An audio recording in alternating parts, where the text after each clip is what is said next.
এই ভিডিওটা শেষ পর্যন্ত দেখলে তোমার মাইটোসিস এবং মিয়োসিস নিয়ে আর কোনো কনফিউশন থাকবে না ইনশাআল্লাহ। এবং একই সাথে এই টপিকটা এক্সামের জন্য খুবই গুরুত্বপূর্ণ।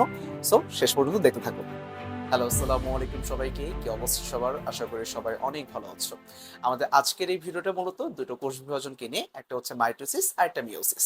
তাহলে চলো কথা না বাড়াই শুরু করা যাক। আমাদের বডিতে যতগুলো কোষ আছে তাদেরকে কাজের ভিত্তিতে আমরা মূলত দুই ভাগে ভাগ করে থাকি। একটা হচ্ছে দেহকোষ বা যাকে আমরা সোমাটিক সেল হিসেবে চিনি, আর একটা হচ্ছে জনন কোষ যেমন শুক্রাণু ডিম্বাণু যাদেরকে আমরা গ্যামেটিক সেল হিসেবে চিনি। এই মাইটোসিস কোষ বিভাজনটা মূলত আমাদের দেহ গঠনকারী কোষ অর্থাৎ দেহ কোষে সম্পাদিত হচ্ছে।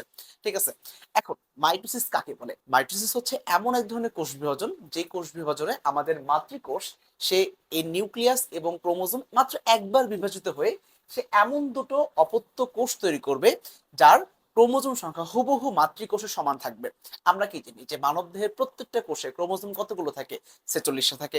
এই 46টা ক্রোমোজোমকে আমরা কি দিয়ে প্রকাশ করতে পারি? টয়েস এন দিয়ে প্রকাশ করতে পারি বা ডিপ্লয়েড অবস্থায় দেখাতে পারি আমরা।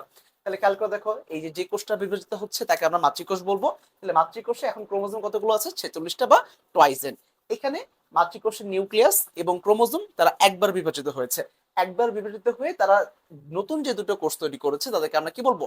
ডটার সেল বা অপত্য কোষ। তাহলে ডটার সেলও দেখো ক্রোমোজোম কতগুলো আছে? 46টা করে বিদ্যমান। তাহলে এইখানে মাতৃকোষের ক্রোমোজোম ছিল 46টা, ডটার সেল বা অপত্য কোষের ক্রোমোজোম তৈরি হয়েছে 46টা। তাহলে এটা কি সমান সমান না? তাই এটাকে আমরা সমবিভাজন বা ইকুয়েশনাল বিভাজন বলতে পারি। তাহলে ডেফিনেশন খেয়াল করে দেখো যে মাইটোসিস হচ্ছে এমন এক ধরনের কোষ বিভাজন যেখানে মাতৃকোষ বিভাজিত হয়ে দুটি নতুন অপত্য কোষ সৃষ্টি করে এবং অপত্য কোষের ক্রোমোজোম সংখ্যা হুবহু মাতৃকোষের সমান হয়। তাকে আমরা কি বলবো? মাইটোসিস বলবো। এখন মাইটোসিস মানবদেহে দেহকোষে হচ্ছে, ঠিক আছে। আর কোথায় কোথায় হতে পারে? এটা উদ্ভিদের ক্ষেত্রে উদ্ভিদের মুকুল, কাণ্ড, বর্ধনশীল পাতা এবং মূলের অগ্রভাগে হতে পারে। এবং এই মাইটোসিস হওয়ার কারণে কিন্তু ছোট একটা বাচ্চা তার দৈহিক গঠন বা দৈহিক বৃদ্ধি ঘটায় সে আস্তে আস্তে বড় হয়ে ওঠে। ঠিক আছে, এখন মাইটোসিসের ক্ষেত্রে আমাদের একটা বিষয় জানতে হবে, সেটা হচ্ছে কোষ চক্র বা সেল সাইকেল। বেসিক্যালি কোষ চক্র বা সেল সাইকেলের দুটো অংশ থাকে। একটা হচ্ছে ইন্টারফেস যাকে আমরা বলি প্রস্তুতিমূলক পর্যায়, এবং অন্যটা হচ্ছে এম ফেজ বা মাইটোসিস। এটা অনেকটা এরকম যে মাইটোসিস হচ্ছে এক্সাম, আর ইন্টারফেস হচ্ছে এই যে এক্সামের জন্য আমরা যেই সারা বছর লেখাপড়া করি এই জিনিসটা। তাহলে কোষের ক্ষেত্রে ইন্টারফেস হচ্ছে এমন একটা পর্যায় যে পর্যায়ে সে পরবর্তী কোষ বিভাজনের জন্য প্রয়োজনীয় সমস্ত এলিমেন্ট, সমস্ত মনে করো যে ডিএনএ কে রেপ্লিকেট করা লাগবে, প্রয়োজনীয় প্রোটিন লাগবে, সবকিছু সবকিছু এই প্রস্তুতিমূলক সমস্ত কাজ সে ইন্টারফেস অবস্থায় করে। তাহলে ইন্টারফেস কি? ইন্টারফেস হচ্ছে কোষ বিভাজনের পূর্বে নিউক্লিয়াসে সম্পন্ন হওয়া প্রস্তুতিমূলক পর্যায়কে আমরা কি বলে থাকি? ইন্টারফেস বলে থাকি। এখন ইন্টারফেস কতটুকু সময় হয়? Interface around 90 to 95% time interface হয়ে থাকে, এবং এই মাইটোসিস বা এম ফেজ এটা সম্পাদিত হয় মাত্র 5 to 10%। তুমি চিন্তা করো, তুমি কি সারা বছরের পরীক্ষা দাও নাকি সারা বছর তুমি প্রিপারেশন নাও? তুমি সারা বছর প্রিপারেশন নাও, বছর শেষে তুমি এক্সাম দাও। ঠিক একই একই জিনিস যে একটা কোষ চক্রের ক্ষেত্রে ম্যাক্সিমাম টাইম একটা কোষের চলে যায় হচ্ছে তার প্রস্তুতি গ্রহণ করতে পরবর্তী কোষ বিভাজনের। এবং এই এই তার যে পরবর্তী কোষ বিভাজনটা আছে সেটাও খুবই শর্ট টাইম হয়, যে মাত্র তার টোটাল সেল সাইকেলের 5 থেকে 10%। তাহলে সেল সাইকেল কি? ইন্টারফেস এবং মাইটোসিস এই দুটোকে একসাথে আমরা বলতেছি কোষ চক্র বা সেল সাইকেল। তাহলে এটা কি কেন চক্র বলতেছি? কারণ কি, একবার ইন্টারফেস হওয়ার পর আবার মাইটোসিস আসে। এটা কাইন্ড অফ ক্যালকুলেট দেখো, একবার ইন্টারফেস হয়ে গেল, এরপর মাইটোসিস হবে, আবার ইন্টারফেস, আবার মাইটোসিস। ঠিক আছে, এটা বারবার রিপিট হতে থাকবে। এখন এই যে মাইটোসিস বা এম ফেজের ক্ষেত্রে আসো, এম ফেজটাকে তুমি আবার দুইটা অংশ ভাগ করতে পারো। একটা হচ্ছে ক্যারিওকাইনেসিস এবং আরেকটা হচ্ছে সাইটোকাইনেসিস। ক্যারিওকাইনেসিস নামটার মধ্যে আসো, এটার মধ্যে দুটো অংশ পাবা, একটা হচ্ছে ক্যারিও, একটা হচ্ছে কাইনেসিস। বেসিক্যালি ক্যারিও নামটা আসছে ক্যারিওন থেকে। ক্যারিওন মানে হচ্ছে নিউক্লিয়াস, আর কাইনেসিস মানে বিভাজন। তার মানে বুঝতেই পারতেছো যে ক্যারিও কাইনেসিস মানে কি? নিউক্লিয়াসের বিভাজন। ওকে। আর অন্যদিকে সাইটোকাইনেসিস মানে এখানে সাইটো ইন্ডিকেট করতেছে হচ্ছে সাইটোপ্লাজমকে, আর কাইনেসিস মানে তো বিভাজন, তাহলে সাইটোকাইনেসিস হচ্ছে সাইটোপ্লাজমের বিভাজন। তার মানে আমাদের এম ফেজ বা মাইটোসিস এটা দুইটা অংশ নিয়ে তৈরি। একটা হচ্ছে মানে এর মধ্যে দুটো অংশ আছে, একটা হচ্ছে নিউক্লিয়াসের বিভাজন, অন্যটা হচ্ছে সাইটোপ্লাজমের বিভাজন। এখন নিউক্লিয়াসের বিভাজন এটা অনেক লম্বা একটা পর্যায়, তাই এই লম্বা পর্যায়টাকে আমরা 5টা ছোট পর্যায়ে ভাগ করতে পারি। সেটা কি কি? সেটা হচ্ছে প্রোফেজ, প্রোমেটাফেজ, মেটাফেজ, অ্যানাফেজ এবং টেলোফেজ। আমরা এই পরের ভিডিওতে আমরা পরবর্তীতে এই ধাপগুলো সম্পর্কে বিস্তারিত ডিসকাস করব। আজকে এটা আমাদের পড়ার টপিক না। এখন তাহলে এই মাইটোসিসের গুরুত্ব কি? অলরেডি একটা বলছি যে দৈহিক গঠন করা, যে একটা ছোট বাচ্চা সে যে আস্তে আস্তে বড় হচ্ছে, কেন হচ্ছে? মাইটোসিস হওয়ার কারণে হচ্ছে। তারপর আরো একটা ভালো এক্সাম্পল আছে যে কারো কোথাও যদি কেটে যায়, এই কাটা জায়গা বা কাটা অংশটা যে রিপেয়ার হয়ে যাচ্ছে, এটা কিসের জন্য হচ্ছে? মাইটোসিসের কারণে হচ্ছে। ঠিক আছে, এখন এখানে আরেকটা বিষয় আছে, সেটা হচ্ছে যদি কোনোভাবে মাইটোসিস নিয়ন্ত্রণের বাইরে চলে যায় বা অনিয়ন্ত্রিত মাইটোসিস হয়, তাহলে কি হবে? এই অনিয়ন্ত্রিত মাইটোসিস হলে যে কোনো আমাদের বডির যে কোনো জায়গায় এটা হতে পারে। এর ফলে কি হয়, ওই জায়গাটাই খুব কোষের সংখ্যা অস্বাভাবিকভাবে বেড়ে যায়। এই যে কোষের সংখ্যা অস্বাভাবিকভাবে বেড়ে গেছে, এটাকে আমরা বলি হচ্ছে টিউমার। এবং এই টিউমারটা যখন প্রাণঘাতী হয়, তখন তার নাম হয়ে যায় কি? ক্যান্সার। ওকে, তাহলে মোটামুটি এই হচ্ছে আমাদের মাইটোসিস। আর একটা জিনিস মাথায় রাখবা, এই সেকেন্ড কাজটা কিন্তু ইম্পর্টেন্ট, যে ক্রোমোজোম এবং এর গুণগত সমতা রক্ষা করা। এটা মানে কি? যে এই নতুন যে কোষগুলো তৈরি হবে, এগুলো হুবহু মাতৃকোষের মতো হবে, মাতৃকোষের মতো গুণসম্পন্ন হবে, মাতৃকোষের সমান সংখ্যক ক্রোমোজোম বিশিষ্ট হবে, দ্যাটস ইট। ঠিক আছে, এই হচ্ছে আমাদের মাইটোসিস। ওকে, এখন তাহলে মিওসিসের ক্ষেত্রে আসো। আমরা একটু আগে বলছি যে কাজের ভিত্তিতে কোষকে আমরা দুই ভাগে ভাগ করতে পারি, একটা হচ্ছে দেহকোষ আর একটা জনন কোষ। দেহকোষে মাইটোসিস হচ্ছে এবং জনন কোষে তাহলে কি হবে? মিওসিস হবে। মিওসিসের ডেফিনেশন কি? মিওসিস হচ্ছে এমন এক ধরনের কোষ বিভাজন যেখানে একটা মাতৃকোষ থেকে নতুন চারটা কোষ তৈরি হবে বা চারটা ডটার সেল তৈরি হবে, এবং এই চারটা কোষে ক্রোমোজোম সংখ্যা মাতৃকোষে এক্স্যাক্টলি অর্ধেক হয়ে যাবে।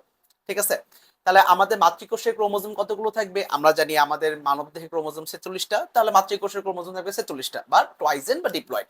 এবং নতুন যে চারটা কোষ তৈরি হবে, তাদের ক্ষেত্রে ক্রোমোজোম সংখ্যা অর্ধেক হয়ে যাবে 23 বা হ্যাপ্লয়েড বা এন সংখ্যক। মিওসিসের ক্ষেত্রে আমাদের একটা বিষয় জানতে হবে, সেটা হচ্ছে মিওসিসকে আমরা দুইটা অংশে ভাগ করতে পারি, একটা হচ্ছে মিওসিস এক, একটা হলো মিওসিস দুই। মিওসিস এককে বলা হয় হ্রাসমূলক বিভাজন এবং মিওসিস দুইকে বলা হয় সমবিভাজন। কেন?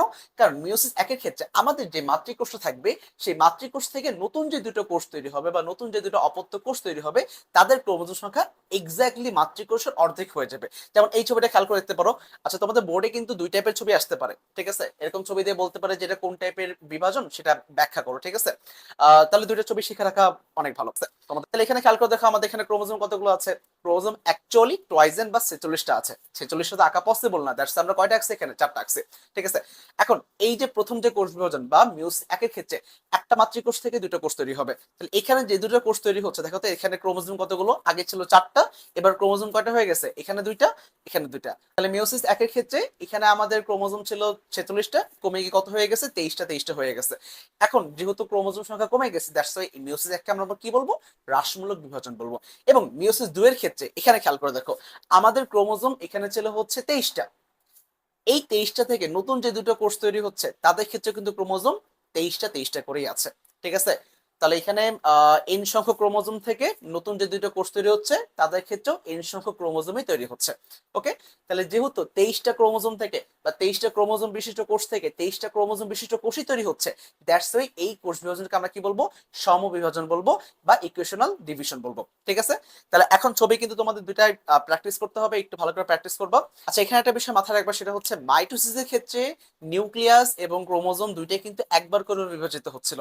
ঠিক আছে, যেখানে এখানে খেয়াল করে দেখো, নিউক্লিয়াস একবার বিভাজিত হয়ে দুটো নতুন কোষ তৈরি করছে এবং ক্রোমোজোম একবার বিভাজিত হয়ে 46টা থেকে 46টা তৈরি করছে। কিন্তু আমাদের এই মিওসিসের ক্ষেত্রে নিউক্লিয়াস দুইবার বিভাজিত হলেও ক্রোমোজোম কিন্তু একবার বিভাজিত হয়। নিউক্লিয়াস দুইবার কোথায় বিভাজিত হচ্ছে? দেখো, এই একটা থেকে দুইটা হয়েছে, তার মানে এখানে নিউক্লিয়াস একবার বিভাজিত হলো। এখানেও একটা নিউক্লিয়াস থেকে দুইটা নিউক্লিয়াস তৈরি হয়ে গেছে, তাহলে এখানে কি নিউক্লিয়াস দুইবার বিভাজিত হলো না? কিন্তু ক্রোমোজোম প্রথমবারে বিভাজিত হয় না, কিন্তু প্রথমবারে ক্রোমোজোম বিভাজিত হয় না দেখেই 46টা ক্রোমোজোম থেকে 23টা করে ক্রোমোজোম তৈরি হচ্ছে, অর্থাৎ অর্ধেক হয়ে যাচ্ছে। সেকেন্ড বারে গিয়ে ক্রোমোজোম বিভাজিত হয়, সেকেন্ড বারে ক্রোমোজোম বিভাজিত হয় দেখি 23টা ক্রোমোজোম থেকে 23টা ক্রোমোজোম তৈরি হচ্ছে। ঠিক আছে, তাহলে এটা কিন্তু আমরা মাথায় রাখবো যে মিওসিস একের ক্ষেত্রে যে এতটুকু, যেহেতু মিওসিস একের ক্ষেত্রে নিউক্লিয়াস একবার বিভাজিত হবে, ক্রোমোজোম বিভাজিত হবে না। ঠিক আছে, আর মিওসিস দুই এর ক্ষেত্রে নিউক্লিয়াসও একবার বিভাজিত হবে, ক্রোমোজোমও একবার বিভাজিত হবে। ঠিক আছে, এটা মনে রাখবা। তাহলে এখন মিওসিসের গুরুত্বে আসো। মিওসিসের গুরুত্বের ক্ষেত্রে দেখো, এখানে পিতার দেহে যে শুক্রাণু মাতৃকোষ আছে, শুক্রাণু মাতৃকোষে কিন্তু ক্রোমোজোম 46টা থাকে, তাহলে এটাকে আমরা ট্রাইজেন দিয়ে লিখবো। এখন এই শুক্রাণু মাতৃকোষে মিওসিস সম্পাদিত হয়। মিওসিস সম্পাদিত হয় দেখি শুক্রাণু মাতৃকোষ থেকে যে শুক্রাণু তৈরি হবে, তার মধ্যে ক্রোমোজোম কমে অর্ধেক হয়ে যাবে, অর্থাৎ 23টা করে ক্রোমোজোম হয়ে যাবে। সেম মাতার দেহে বা মায়ের বডিতে যেই ডিম্বাণু মাতৃকোষ আছে তার ক্ষেত্রে ক্রোমোজোম কতগুলো থাকবে, তার ক্ষেত্রে ক্রোমোজোম 46টা করে থাকবে। এবং এই ডিম্বাণু মাতৃকোষে গিয়ে পরবর্তীতে মিওসিস সম্পাদিত হবে। যখন ডিম্বাণু মাতৃকোষে মিওসিস সম্পাদিত হবে তখন ডিম্বাণু নতুন যে ডিম্বাণু তৈরি হবে সেই ডিম্বাণুতে ক্রোমোজোম কমে অর্ধেক হয়ে যাবে, অর্থাৎ 46টা থেকে কমে 23টা হয়ে যাবে। এখন তাহলে শুক্রাণুর মধ্যে ক্রোমোজোম আছে 23টা, ডিম্বাণুর মধ্যে ক্রোমোজোম আছে 23টা। এই শুক্রাণু এবং ডিম্বাণু মিলিত হয়ে নতুন যে কোষ তৈরি করবে তার নাম হচ্ছে জাইগোট। এখন খেয়াল করে দেখো তো, শুক্রাণুর মধ্যে ক্রোমোজোম ছিল 23টা, ডিম্বাণুর মধ্যে ক্রোমোজোম ছিল 23টা, তাহলে 23 আর 23 মিলে 46 হয়, অর্থাৎ জাইগোটের মধ্যে ক্রোমোজোম কিন্তু 46-এ থাকবে, অর্থাৎ টোয়াইস এন। কিন্তু যদি মিওসিস না হতো, এখন খেয়াল করে দেখো, যদি মিওসিস না হতো, ধরো এই মিওসিস এবার হয় নাই, এখানে মিওসিস হয় নাই, মিওসিস না হলে শুক্রাণুর মাতৃকোষ থেকে যে শুক্রাণু তৈরি হবে সেটাও কি থাকবে, টোয়াইস এন বা 46 থাকবে। সেম ডিম্বাণু মাতৃকোষ থেকে যে ডিম্বাণু তৈরি হবে তার ক্ষেত্রে ক্রোমোজোম কতগুলো থাকবে, টোয়াইস এন বা 46টা। এবার তুমি খেয়াল করে দেখো, এবার শুক্রাণু এবং ডিম্বাণু মিলে যে কোষ তৈরি করবে তার নাম তো জাইগোট। জাইগোটের মধ্যে এবার তাহলে ক্রোমোজোম কতগুলো হয়ে যাবে, এবার শুক্রাণুর ক্ষেত্রে ক্রোমোজোম 46টা, ডিম্বাণুর ক্ষেত্রেও 46টা, তাহলে 46 অ্যারাউন্ড 92টা ক্রোমোজোম আমাদের জাইগোটে থাকবে। এখন বলো কোনো মানুষের কোষে 92টা ক্রোমোজোম কি থাকতে পারে? না। তাহলে সে কি মানুষ থাকবে? অবশ্যই না। ঠিক আছে, তাহলে এটা কিন্তু মাথায় রাখবা যে আমাদের মিওসিস হওয়ার ফলেই জাইগোটে ক্রোমোজোম সংখ্যা 46টা হচ্ছে। ঠিক আছে, এবং পরবর্তীতে সেই জাইগোট এটা এখন দেহকোষে কনভার্ট হয়ে গেছে, তাহলে সেই জাইগোট থেকে মাইটোসিস হওয়ার মাধ্যমে সেই জাইগোট আস্তে আস্তে আস্তে কি হবে, আস্তে আস্তে একটা পূর্ণাঙ্গ মানুষে কনভার্ট হবে। ঠিক আছে, তাহলে এই হচ্ছে আমাদের মিওসিস এবং মাইটোসিসের মধ্যে বেসিক পার্থক্য। তাহলে আজকে ক্লাস এতটুকুই, আশা করি ভিডিওটা সবার কাজে লাগবে ইনশাআল্লাহ। ভিডিওটা যদি ভালো লাগে তাহলে অবশ্যই সাবস্ক্রাইব এবং ফলো করতে ভুলো না। ঠিক আছে, ধন্যবাদ, আসসালামু আলাইকুম।